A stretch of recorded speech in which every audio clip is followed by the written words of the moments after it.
Hey gang, Matt Standridge here, and want to do a video on using the CBCT to digitally scan dentures and how to replicate those, 3D print them for, you can do them for wax try-ins, you can do them for your master, basically custom trays, all that good stuff. So take a cone beam using your with the dentures. Now I was using for this the new CS8200, which has a bite plate like this, like a little pad that you can set your models, scan appliances on. You can do scanned impressions and stuff, and it has different settings for each of those. I did them both with model and as a scan appliance, even though we didn't have markers on it because it's not for implants. But the model will only really capture the outside of it versus the scan appliance, scanning it in denture, scanning a denture as a scan appliance, it's going to get a 360. If your CBCT does not have a platform like this, what I was doing before, I would use like some of these foam inserts like we would get from a lab and cut it out and basically retrofit our regular CT bite plate over that. So that's what I was using as a bite as a landing pad before, but with the CS8200 you get a block that looks like this. So anyways, after you have the CBCT, you'll need to adjust your size. If you're doing just a regular CBCT, it doesn't have a scan appliance mode.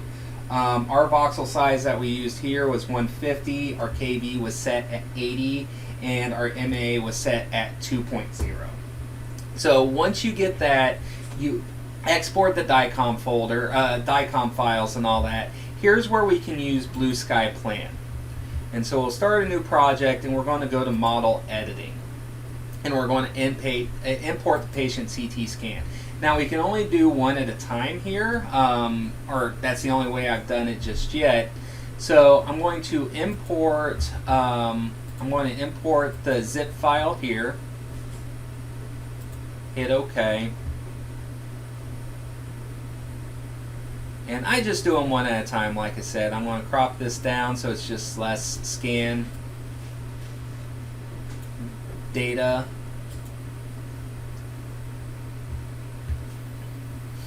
Okay. And then I'm going to close that out because I'm just going to do one at a time. So here we're going to adjust our sensitivity, right? So you can see the denture taking shape. I'm going to scan this right to the point where we start getting extra oral scatter. See how we're starting to get this? If I blow it up big, see how we're starting to get this out here? I'm going to refine it just to the point that that goes away. There we go. And here we go. So now we see the denture, and to export that as an STL, we'll go to File, Export Data. I'm going to change the file format to STL, hit Export, and then we'll put it right into the folder where it needs to be for the that we know we're going to print out of. So then you'd hit Save.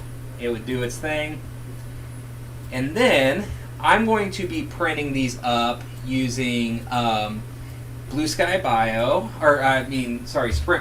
I'm going to print them up on our Moonray. It would either be that or the Pro 55. Those are the two models I have, but in this case, since I'd be printing up both, I just do it on the Moonray and probably surgical guide resin. But we'll go ahead and add those STLs. And then that's what they look like. And then I would move them around to usually the same orientation, just like if I were printing denture bases and stuff. I have the intaglio down towards the print bed. I get them kind of leveled up, and I usually print them at a slight angle. I don't print them vertically unless if I'm printing them on the Pro 55 and to fit them on there, but this would be just fine.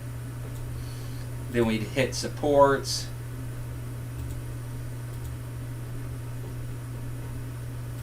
generate our supports.